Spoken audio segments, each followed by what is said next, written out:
it's Michelle on Thursday with Live English. Thanks for being with me. Today we're going to be talking about asking for directions. It's a situation that we often find ourselves in when we're traveling. So it's an important part of speaking English, especially if we're in a country where English is the language that you will communicate in. So today we're going to be learning how to ask for and also understand the directions that we're given, because it's good to ask, but we also have to understand. Okay, so my first example is, excuse me, is there a bank near here?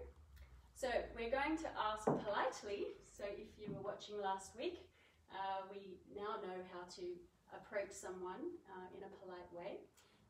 Now, is there a bank near here? So it's about proximity. So our response, or the response from the person, may be, yes, it's on the corner.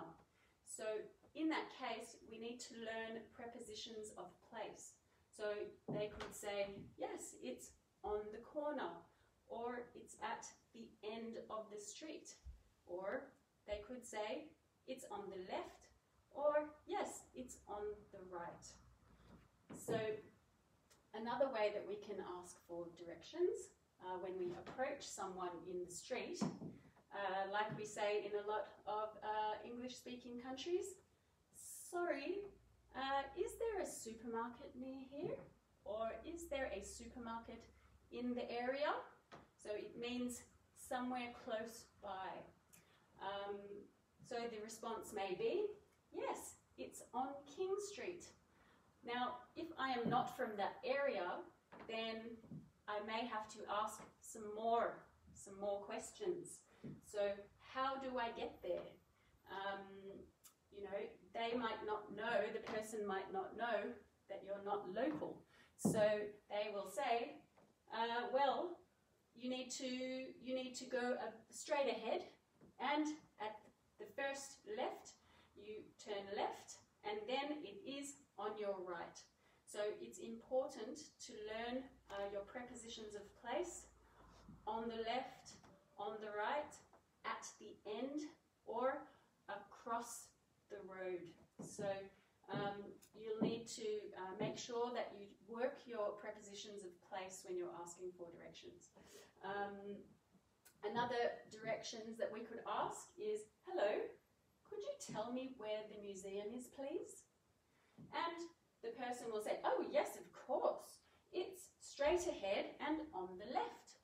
Or they might say, you have to go across the park, and on the other side of the park, it is just across the road. So that's another type of directions. You need to learn your landmarks. So often people will use different types of landmarks to help you get to where you want to go. So landmarks could be like a statue, or it could be a supermarket, it could be a shop that is very visible. So people will say, yes, you need to go past the supermarket, and then you will see a big statue. At the statue, it's on the other side. So make sure that before you travel, that you also you familiarize yourself with the types of landmarks that you're going to see when you're in a city, for example.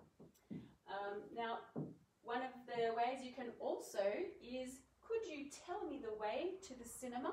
Could you tell me the way to the cinema? So remember from last week when we were talking about forms of politeness, we don't say can you. So we like to use the past tense. So could you tell me, please, the way to the cinema? And sometimes when we're traveling, we're going to ask someone who is not from there. So they might respond, I'm sorry, I'm not from here, which in that case, then you'll need to go up to someone else and ask them for directions. So one thing to remember is before you go on your trip, just familiarize yourself with your prepositions of place and your landmarks. So hopefully this will make it easier for you to ask for directions when you're in a foreign country, and best way to learn is to go and do it. So thanks very much for your time today, and hopefully we can all start travelling again soon so that all of this vocabulary will be very useful. Thank you for joining me, and I look forward to seeing you again soon. See you later.